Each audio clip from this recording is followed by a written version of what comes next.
저희 교회는 저녁마다 주님의 만찬을 이제 제공합니다.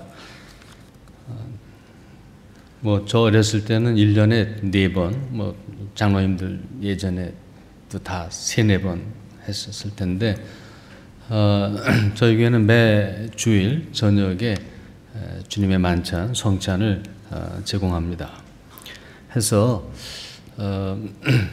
어떤 자세로 성찬에 임해야 되는지에 관해서 제가 말씀드리겠습니다.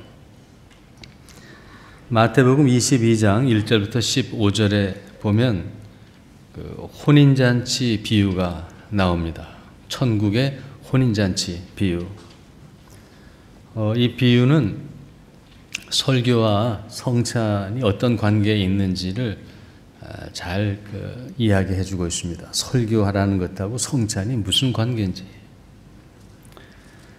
이 비유에 보면 한 왕이 자기 아들의 혼인 잔치를 맞이해서 할 수 있는 대로 맛있는 그 진미를 식탁을 준비하고 사람들을 초대하는 이야기가 나옵니다.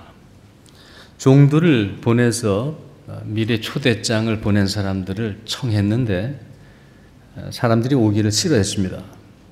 그래서 두 번째로 종들을 내보냈습니다. 뭐라고 얘기를 덧붙였느냐 하면, 내가 소와 살찐 짐승을 잡고 모든 것을 갖추어 놨으니 이 진미, 이 식탁에 여러분들 오시기 바랍니다. 그러나 반응은 좀 달랐습니다. 어떤 사람은 자기 밭으로 가고, 어떤 사람은 사업하러 가고, 어떤 사람은 종들을 잡아서 모욕하고 죽였다, 그렇게 성경에 써 있습니다. 왕이 자기의 종들을 박해한 사람들을 이제 죽였습니다. 그리고 세 번째로 종들을 다시 내보냈는데 종들에게 뭐라고 이야기했느냐 하면, 이번에는 청한 사람들이 합당하지 않으니까 이번에는 네거리에 나가서 아무나 사람들을 다 이 식탁으로 불러오라 그랬습니다. 해서 이 왕의 종들이 밖으로 나가서 골목과 네거리에 다니면서 왕의 식탁이 준비되어 있으니 그곳으로 오라고 초대하고 증거하며 다녔습니다. 이것이 그 천국 혼인잔치 이제 비유인데, 이 본문에 설교와 성찬의 관계가 아주 간단하게 잘 묘사되어 있습니다. 이 비유의 말씀대로 우리 교회, 모든 교회, 우리 교회 이곳에 주의 성찬을 차려놓고 매주일 여러분들을 이곳에 초대합니다. 이곳으로 초대하는 것은 하나님이십니다. 그리고 저 테이블 위에는 당신의 아들 예수 그리스도의 생명의 몸과 삶이 저 위에 있습니다. 그리고 그곳으로 여러분들을 우리 하나님께서 부르십니다.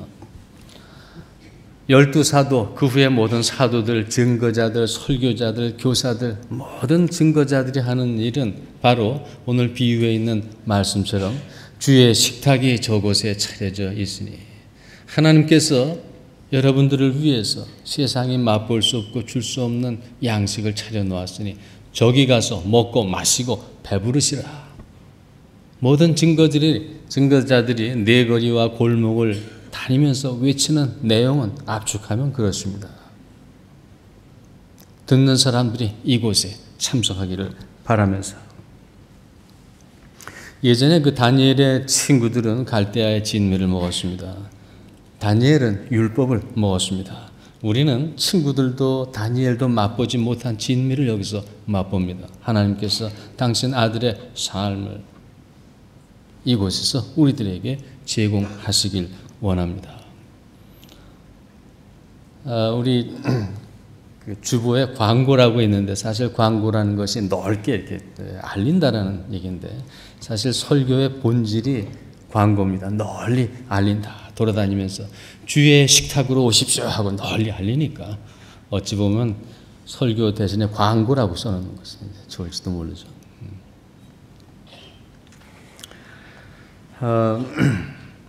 여러분들이 그 산에 가다가 절에 들어가면 절 그 문을 열면은 그 안에 부처들이 있습니다. 큰 부처도 있고 뭐 조그만 부처들도 있고 한데 그걸 보면 아 절이구나 합니다.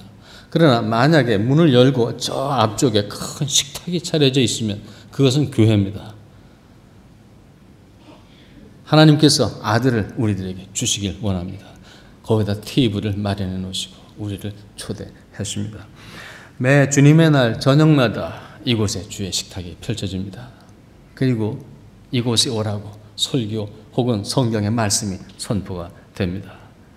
오셔서 여러분 먹고 마시고 우리 주님으로 충만하게 되기를 바랍니다. 그 식탁에 나올 때 여러분들이 어떤 자세를 가지고 나와야 할지 4가지만 말씀드리겠습니다. 첫째, 우리 주님께서 그렇게 명령을 하셨는데 너희들이 이곳에 나와서 먹고 마실 때 나를 기억하라. 내가 너희들을 위해서 어떤 일을 했는지를 기억하라 그러셨습니다. 따라서 이곳에 나오는 모든 사람들은 그분이 나를 위해서 행하신 일들을 마음에 기억하면서 이곳에 나와야 합니다. 제가 2년 전에 이제 남쪽을 안 가봤기 때문에 여름에 그 5박 6일 계획을 세워놓고서 남쪽을 여행 갔습니다. 저 부산서부터 한 번 처음 가봤어요. 2년 전에 처음 부산 근처까지는 가봤는데 못 가봤는데 유엔군 묘지부터 시작해서 쭉 돌아봤는데 저는 그 이순신 장군이 광화문에만 있는 줄 알았더니 남쪽 갔더니 남쪽 해안이 전부 이순신 장군 얘기밖에 없더라고요. 귤 양식장하고 이 이순신 장군 얘기로 가득 찬 게 이 남쪽 해안이었습니다. 거기 거제도 옥포에 갔더니 그 대우조선이 있는데 대우조선이 내려다 보이는 그 언덕배기에 옥포 그 대첩 승전비가 거기 세워져 있었습니다. 그 다음에 통영 갔더니 그 한산도 있잖아요. 한산섬. 거기도 한산 대첩비가 있었습니다. 또 옆으로 해가지고 남해라는 곳으로 해서 처음 가봤는데 남해 대교를 이렇게 건너오다 보니까 거기에는 이순신 장군이 마지막 전투를 치르고 전사했는데 그분의 시신을 땅으로 올려서 가매장을 한 곳이 그곳에 있었습니다. 그래서 그곳에도 그의 마지막 전투 전적비가 있는 걸 제가 봤습니다. 400년이 훨씬 지났는데도 광화문 내거리 남쪽의 모든 동네마다 이순신의 이야기가 기억되고 있는 것은 그에게 감사하고 싶기 때문에 그렇습니다. 기억한다고 하는 것은 감사하다의 다른 말입니다. 누군가 나를 위해서 한 일을 기억한다고 하는 것은 그에게 감사하는 표현 방식입니다. 혹은 찬양하는 그런 방식이죠. 독립문 내거리에 보면은 서대문 형무소가 있습니다. 여러분들 안 가보셨으면 가보시기 바랍니다. 죄송합니다. 형무소에 가보라고 그러셔서. 근데 지금은 뭐 그런 용도는 아니고 서대문 형무소가 특별히 허물지 않고 기념관으로 남겨둔 것은 항일 운동가들이 주로 그 서대문 형무소에 갇혀서 회유당하고 또 협박당하고 고문당하고 했던 것이 바로 서대문 형무소입니다. 거기 가게 되면은 고문실도 있고 고문하는 도구들도 전시가 돼 있고 어떤 종류의 고문들이 자행됐는지도 나 있고 또 항일 운동자들이 그곳에서 어떻게 생활했는지 누가 어떻게 고생을 했는지 죽었는지 뭐 그런 자료들이 거기 다 있습니다. 우리가 그것을 기억의 자리로 마련하는 것은 조국을 위해서 애쓴 그 운동가들에게 감사를 표하기 위함입니다. 우리가 어떤 기념물이나 기념동상, 기념의 말을 적어놓고 그 앞에 서는 것은 저들에게 감사하기 위함입니다. 뭔가를 기억한다고 하는 것은 감사의 다른 말입니다. 혹은 찬양의 다른 말입니다. 제가 고등학교를 저희 집은 원주에 있었고 고등학교는 서울에서 다녔는데 토요일만 되면 집으로 내려갔습니다. 저는 서울 친구가 없어요. 그냥 토요일만 되면 원주로 내려왔다가 주일 저녁 되면 이제 다시 올라가야 되는데 늘 올라가질 못했습니다. 집 떠나가기 싫어서가 아니라 주일 저녁 9시에 명화극장이 있었는데 그 당시 영화 보기가 너무 힘들어서 제가 그 명화극장을 보느라고 갈등이 심했습니다. 이걸 일찍 편안하게 갈 것이냐 아니면 이거 보고 다음날 원주역에서 4시 20분 지나가는 군인 열차 타고선 갈 것이냐를 늘 고민하다가 되게 명학시장을 제가 택했습니다. 그럼 저를 한 3시 반쯤에 깨워서 세수시키고, 고등학생이지만 졸렸으니까 세수시키고 챙겨가지고 한 25분 되는 그 원주역까지 깜깜한 밤중에 여름이든 겨울이든 데리고 이렇게 저를 배웅했던 게 제 할머니입니다.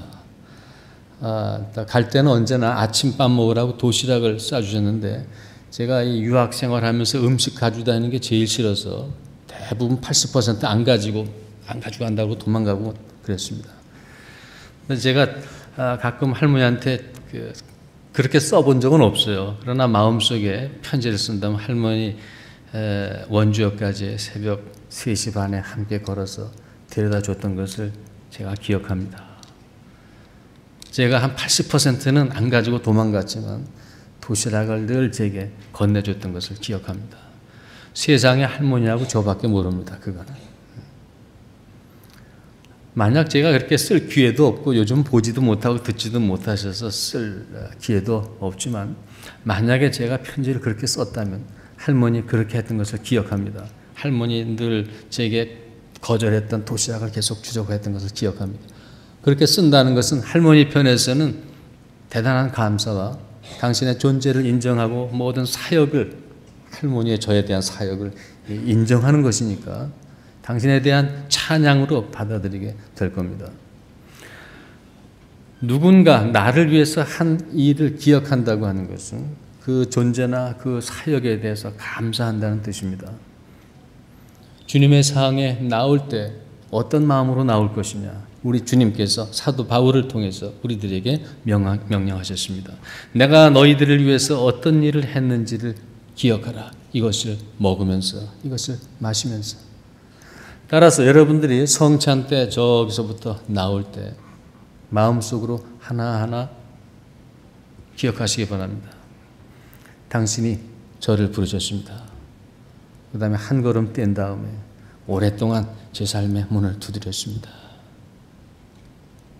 한 걸음 뛰고 등불 들고 빗자루 들고 저를 쓸어서 용케 저를 찾아내셨습니다. 제가 기억합니다.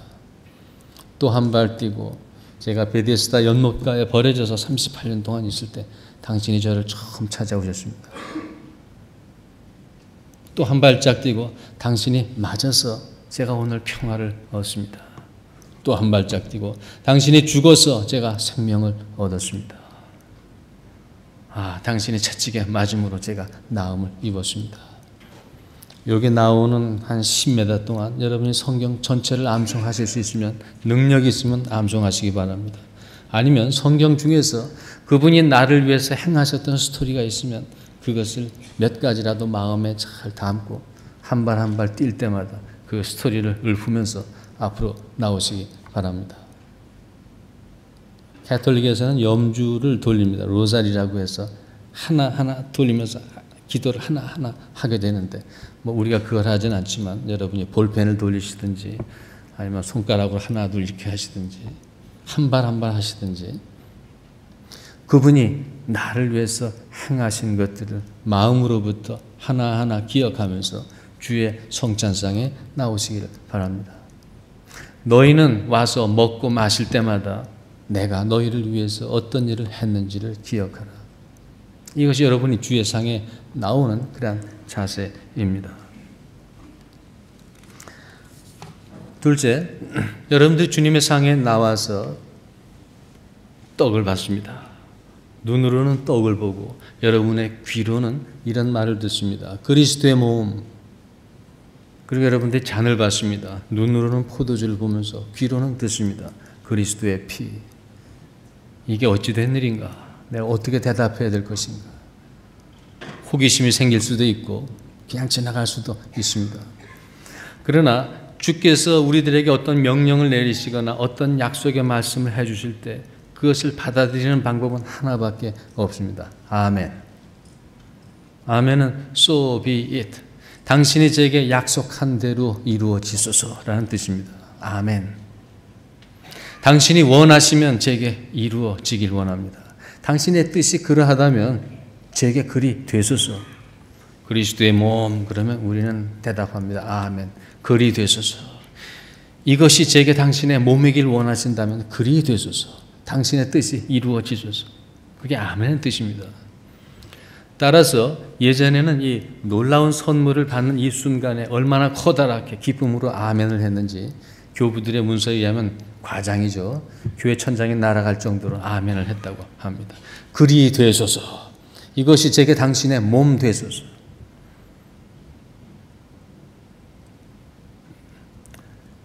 자기를 비워 종의 형체를 띠고 세상에 오셨던 분, 나를 섬기셨던 분, 십자가에 달리셨던 분, 무덤에 넣히셨던 분, 바로 그분 예수 그리스도, 그분의 존재, 그분의 힘, 그게 되길 바랍니다. 제가 지금 받아들이는 것이 떡덩어리가 아니라 바로 그 예수이기를 바랍니다. 당신이 그리 원하신다면 그리 되소서. 하나님의 말씀에 대해서 우리가 할 수 있는 반응은 그거 하나밖에 없습니다. 아멘. 그리 되소서. 창세기에 보면 처음에 흑암, 혼돈이 있었습니다. 하나님께서 말씀하셨습니다. 빛. 그러자 성경에 나와 있지만 흑암이 얘기했습니다. 아멘. 그리 되소서. 그러자 흑암 속에 빛이 생겼습니다. 한 맹인 거지가 있었습니다. 눈이 안 보이기 때문에 구걸밖에 할 수가 없었습니다. 해서 오랫동안 그 마을에서 구걸을 하면서 살았는데 어느 날 예수님께서 그 맹인 거지에게 진흙으로 이렇게 침을 개서 이렇게 눈에다가 붙이시고 그 다음에 말씀하셨습니다. 못에 가서 씻으라. 해서 이 맹인 거지는 성경에 나와 있지는 않지만 아멘. 그리 되길 바랍니다. 그리고 연못에 가서 씻었습니다. 그리고 보게 됐습니다. 마을 사람들이 어떻게 그 진흙이 내 눈을 뜨게 했느냐 계속 물어봤습니다. 이 맹인 거지가 나중에 이렇게 얘기했습니다. 모르겠습니다. 어떻게 진흙이 내 눈을 뜨게 했는지. 그러나 제가 아는 한 가지는 그분이 내게 가서 씻으라고 했고 나는 가서 씻었고 그래서 이제 보게 되었다는 사실입니다. 그게 제가 아는 한 가지입니다. 하라고 해서 했더니 보게 됐다는 겁니다. 여러분의 손에 떡이 주어지고 그리스도의 몸 하면 여러분 어떻게 그 떡이 여러분에게 그리스도의 몸이 되는지는 알 수가 없습니다. 그러나 우리가 할 수 있는 한 가지는 아멘밖에 없습니다. 아멘. 그리 되길 원합니다. 당신이 원하신다면 이게 당신의 뜻이라면 제 안에 이루어지소서. 제 안에 당신으로 가득 차게 하소서. 그리스도여 당신의 삶, 세상을 이긴 당신의 힘, 당신의 마음, 성령으로 제게 가득 차게 하소서. 이것이 여러분들이 떡을 손에 받으면서 해야 될 말입니다. 아멘. 그리 되소서.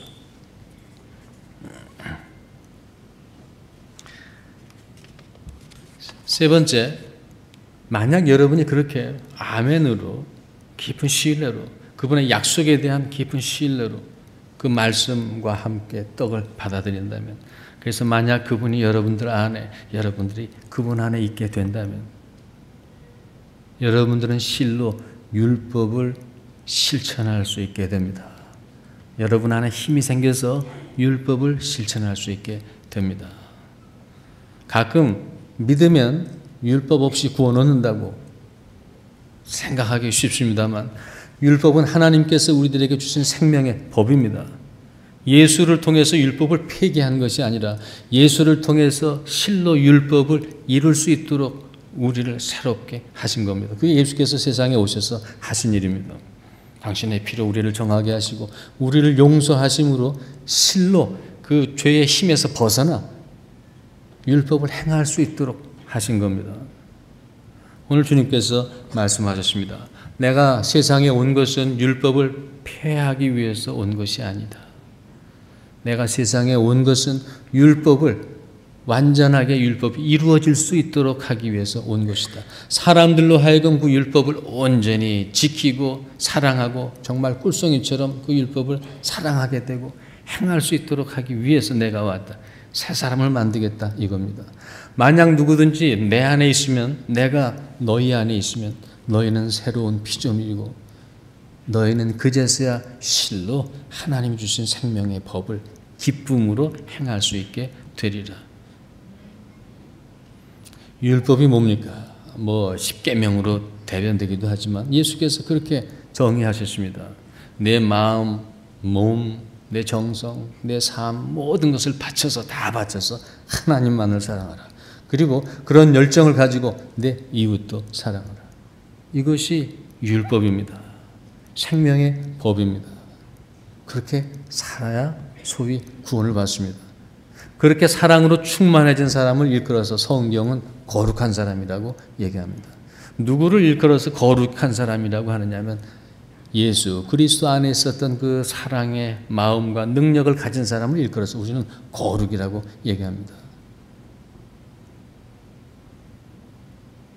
누구든지 예수 그리스도를 마음에 받아들이고 성찬 때 아멘으로 그분의 모든 것을 내 안에 받아들여 내가 그 안에 그가 내 안에 사는 자들은 새 사람이 돼서 능히 사랑할 수 있게 됩니다. 우리가 사랑에 대해서 많은 정보를 가질 수 있고 사랑에 대해서 많은 이야기들을 가지고 있을 수 있습니다. 그러나 사랑은 모두가 아시다시피 능력입니다. 사랑은 힘입니다. 능력. 경건의 모양이 아니라 경건의 능력. 사랑할 수 있는 모양이 아니라 정말 사랑할 수 있는 능력. 어떻게 사랑이 왔느냐고 웨슬리는 얘기합니다. 너 자신을 가만히 돌이켜보면 다 안다. 아주 간단 명료하더라고요. 만약 성령이 우리 안에 계시면 우리가 진정 예수 안에 산다면 그 증거는 우리가 조금씩 하나님을 이웃을 사랑할 수 있게 된다는 겁니다. 따라서 우리가 아멘으로 주의 상에서 예수 그리스도의 삶을 받아들인다면 모든 미움과 증오 앞에서 승리하신 사랑으로 예수의 마음으로 우리도 세상에서 사랑으로 승리할 수 있게 됩니다. 사랑의 율법을 실천할 수 있게 됩니다. 사랑의 율법이 실현이 됩니다. 정말로. 그런 사람은 세상에서 소금입니다. 맛이 차별이 나니까. 그런 사람은 정말 세상에서 사람들 앞에 가려지지가 않습니다.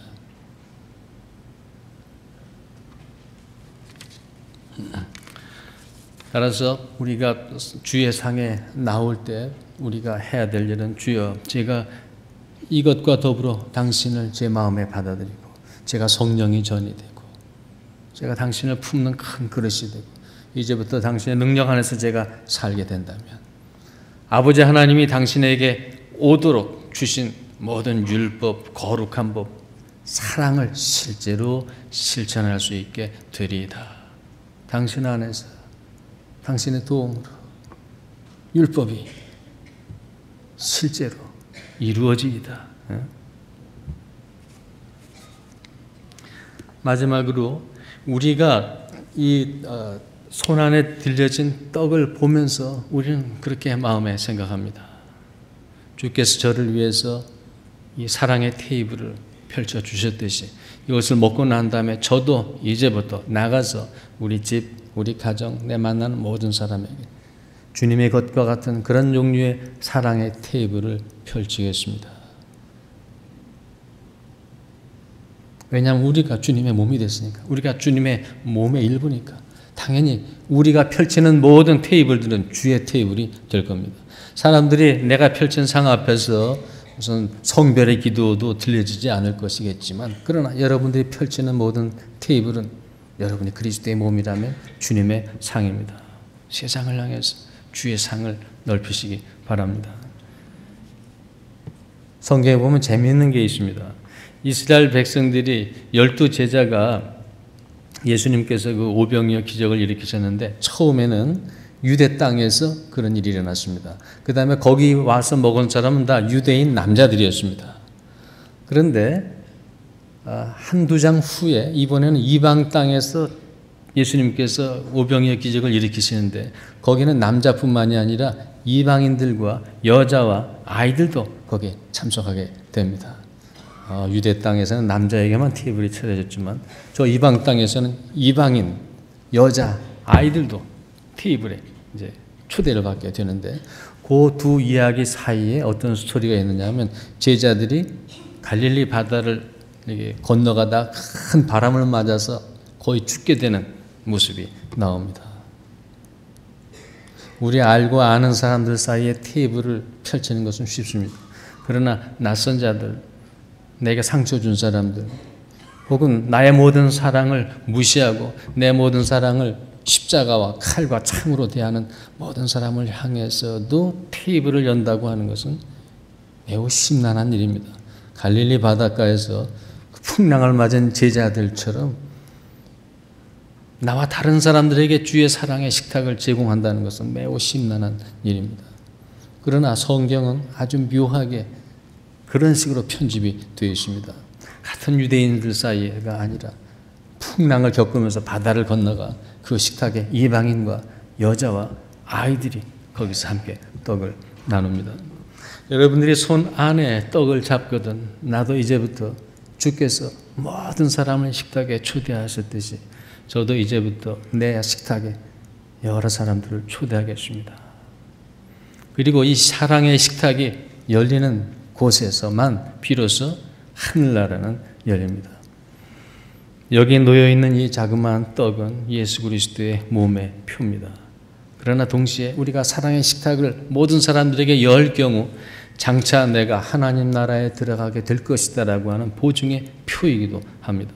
따라서 떡을 손에 대고 우리는 생각합니다. 주여, 저도 주님처럼 세상에 주의 식탁을 펴니다. 끝까지 지치지 않고 상처받지만 계속 식탁을 펴면 주여, 제가 당신의 나라에 임할 줄 믿습니다. 작지만 이것은 우리들에게 그런 놀라운 용기와 위로와 힘을 주는 표가 됩니다. 사랑이라는 것이 쉽지 않잖아요.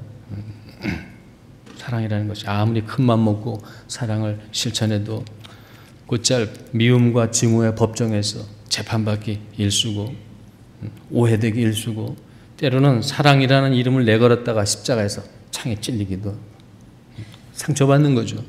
우리가 세상에서 가지고 있는 기독교의 사랑이라는 것은 상처 안 받은 온전한 사랑은 없습니다. 다 예수 그리스도의 몸처럼 이리저리 굴려지고 유혹받고 쓰러지기도 하고 우리의 사랑이 반토막이 나기도 하고 옆구리가 찢기기도 하고 세상에서 우리 그리스도인의 사랑 중에 온전한 사랑은 없습니다. 예수의 몸처럼 다 그렇게 상처받은 사랑입니다. 그래도 그것은 질적으로 다른 사랑입니다. 그것은 하늘에 있는 성도들이 가지고 있는 사랑하고 다를 것이 없습니다.